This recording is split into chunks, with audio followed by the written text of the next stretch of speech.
Alors c'est bien parce que Jésus est le Fils de Dieu, que il est celui qui aime l'être humain, qu'il peut encore s'adresser à nous cet après-midi, que nous soyons jeunes, que nous soyons âgés, soyons dans la force de l'âge. Eh bien, Jésus a une parole pour chacun d'entre nous.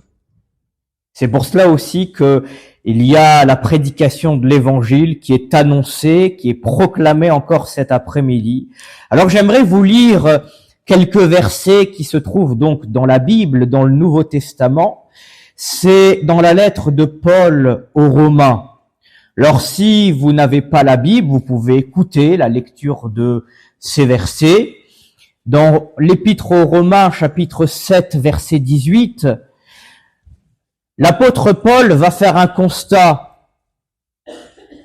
Ce n'est pas le constat de ce qu'il se passe seulement en lui, c'est le constat de ce qu'il se passe dans chaque être humain qui n'a pas accepté encore que Jésus transforme sa vie. Alors, que nous dit Paul? Il nous dit ceci au verset 18. Ce qui est bon, je le sais, n'habite pas en moi, c'est-à-dire dans ma chair. J'ai la volonté, mais non le pouvoir de faire le bien. Car je ne fais pas le bien que je veux, et je fais le mal que je ne veux pas. Et si je fais ce que je ne veux pas, ce n'est plus moi qui le fais, c'est le péché qui habite en moi. Il faut bien comprendre que ce n'est pas une manière pour Paul, avant d'être un apôtre, c'est un être humain. Avant d'être cet apôtre, c'était un homme violent, blasphémateur, un homme qui était plein de vices, plein de mauvais sentiments, plein de mauvais désirs, plein d'un mauvais zèle, même pour persécuter ceux à qui il a prêché ensuite. Alors, ce n'était pas pour lui une manière de se laver les mains, de se dédouaner, de dire, ben voilà, c'est pas de ma faute, c'est ce qui se passe en moi. Oui, c'est vrai, c'est ce qui se passait en lui. Mais dans chaque être humain, en chaque être humain, je le dis, que parfois on est pris par le train de la vie, par le cheminement de la vie, et on n'a pas le temps de s'arrêter sur ce qui se passe vraiment en nous. Qui est capable de s'arrêter pour s'interroger sur son âme? Qui est capable de s'arrêter pour se demander si son âme va bien? Est-ce que l'âme est sauvée? Est-ce que il va se passer quelque chose dans l'âme pour que l'âme aille mieux? On peut pas se poser ce genre de questions. Déjà, si on se les pose, on réalise qu'on n'a pas le pouvoir de faire quelque chose. Alors peut-être que le fait de pas se la poser, c'est un moyen aussi de ne pas y penser. Il y en a qui, j'avais entendu ça à propos d'un jeune homme, il se lançait tellement dans plein de choses, pour éviter de penser à l'éternité. Ce n'est pas possible. Dieu parle à chaque être humain. Et il le met en face de ce qu'il est. Alors, Paul dit une réalité. Le bon, ce n'est pas quelque chose de naturel. Dieu va dire dans la Bible que il sait que le cœur de l'homme est mauvais dès sa jeunesse. Ce n'est pas la faute de Dieu. Certains pourraient dire, mais oui, mais c'est Dieu qui a créé l'être humain. Est-ce que ça veut dire que sa création est faussée? Il y a eu un souci au moment du processus de création, une anomalie, un dérèglement qui a fait que... Non. Dieu avait mis l'homme dans un endroit extraordinaire. un jardin il n'aurait eu aucun souci, aucun problème. Il avait de quoi se sustenter, il avait de quoi vivre une vie paisible. Mais le diable a été là pour créer ces mauvais désirs dans l'être humain. Dieu fait ce constat après le passage du diable. Le cœur de l'homme est mauvais dès sa jeunesse. Alors, le constat de Paul n'est pas quelque chose de nouveau. Il dit que on peut avoir toute la bonne volonté qu'on veut. On ne pourra pas changer notre nature. Elle est mauvaise. On peut être le plus prétentieux, on peut être le plus sûr de soi. Il y en a qui sont tellement sûrs d'eux-mêmes qu'on peut rien leur dire. Ils se sentent si forts, ils se sentent intouchables. Eh bien, même ceux-là, ils sont esclaves de quelque chose. Parce que l'être humain est comme ça. Il est toujours esclave de quelque chose qui est plus fort que lui. Alors, le mal a sa place. Il a sa place puisque l'être humain ne choisit pas Dieu. Il ne choisit pas naturellement puisque son cœur n'est pas pour ces choses-là. Alors c'est vrai, on réalise pas toujours que dans le mal il y a une puissance. On réalise pas parce que on se dit si j'ai envie de changer, je vais le faire. On se dit si aujourd'hui je décide que ça se fasse, ça se fera. Mais on voit bien que c'est pas le cas. Comment on le voit? Je suis persuadé qu'on a tous vécu ça au moins une fois. Vous savez, c'est le diable qui nous fait croire que on pourra changer quand on voudra. On croira en Dieu quand on voudra. On se tournera vers Dieu quand on voudra. Le diable nous fait croire qu'on est maître de notre propre être. Mais la réalité, c'est quoi? Ce que j'étais en train de dire juste avant. On a tous vécu ça au moins une fois. On fait quelque chose, on dit cette fois-ci j'arrête. C'est terminé, je recommencerai plus. On a même dit à celui ou celle qui est le plus proche de nous, c'est terminé, je recommencerai plus. C'est fini. Je te promets à partir d'aujourd'hui, c'est terminé. Mais la réalité, c'est que si Dieu, à travers de son Fils Jésus, n'est pas entré dans notre vie, ce sera pas terminé. On continuera et ce sera même de pire en pire. Pourquoi? Parce que Paul l'a dit, le bien n'habite pas en moi. C'est le mal. Le mal avec sa séduction. Et vous savez, on met très souvent sur le dos de plein de gens de mal qu'on fait. On dit, mais oui, c'est parce qu'il m'a dit ceci, c'est parce qu'il m'a dit cela. Mais en réalité, le diable sait comment faire pour nous faire croire que ce n'est pas de sa faute. Lorsque le diable s'est adressé à cette femme, Ève, il a su comment l'approcher. Mais vous pensez que vous êtes intouchable? Le premier homme, la première femme, créée dans le jardin que Dieu avait créé, le diable, permettez-moi cette expression, n'a pas eu froid aux yeux. Il s'est approché d'eux pour les séduire. Alors on pense, nous, des milliers d'années plus tard, que on serait assez fort pour que le diable ne s'approche pas de nous. On va lui résister en face, parce qu'on est un homme fort, parce qu'on a du tempérament, parce qu'on a du caractère, parce que. Ça effraie pas le diable, hein, au contraire. Il n'y a que la puissance de Jésus qui peut transformer quelque chose dans nos vies. Peu importe notre caractère, peu importe notre mode de vie, peu importe ce qu'on peut montrer aux autres. Il y en a, on va dire d'eux, ah, lui, il est inébranlable. Moi, j'en connais que un qui est inébranlable, c'est Jésus. Et c'est lui qui peut œuvrer en nous pour que le mal soit changé en bien. Il n'y a que le Fils de Dieu qui peut faire cette œuvre-là. Alors c'est vrai, il faut de l'humilité pour accepter ça.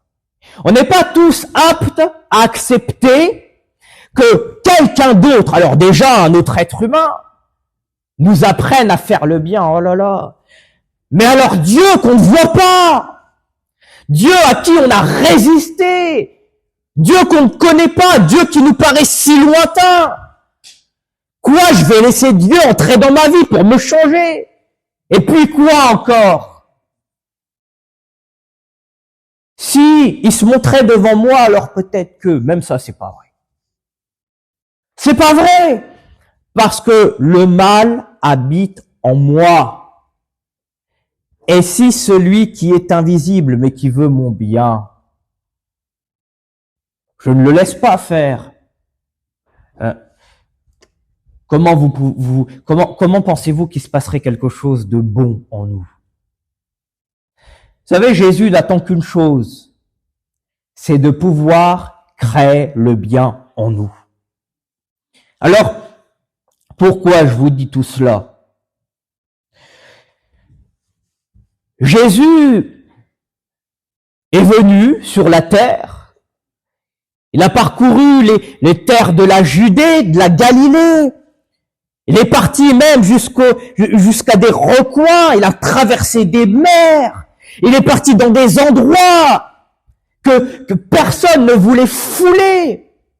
Il est parti à la rencontre de possédés, de gens qui effrayaient les autres, de personnes justement, parce que le diable les tenait, mais ils étaient intouchables humainement parlant. Ils brisaient les chaînes, ils étaient dans les sépulcres, ils vivaient parmi les morts. Ils vivaient parmi les morts. Eh bien, Jésus a réussi à créer une bonne œuvre en eux. Pourquoi? Pas parce que Jésus leur a appris à faire des récitations et au bout d'un moment ça a changé. Non.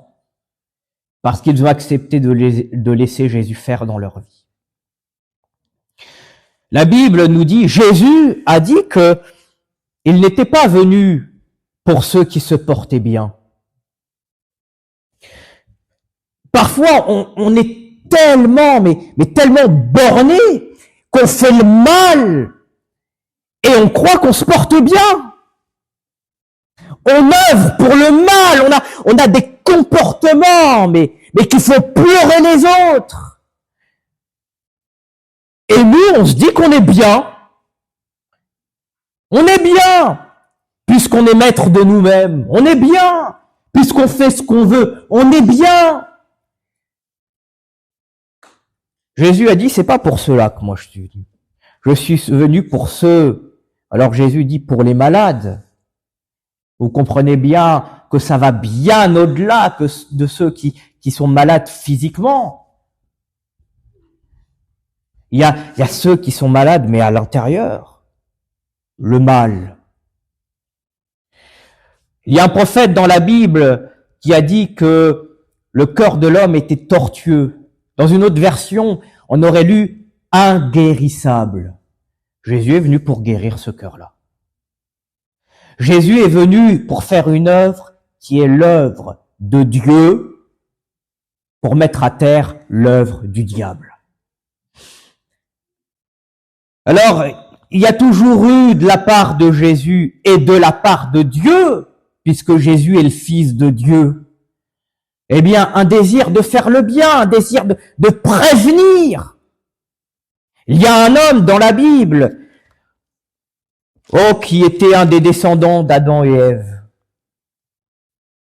Cet homme s'appelait Caïn. Parfois, on peut connaître ces noms-là même sans avoir ouvert sa Bible.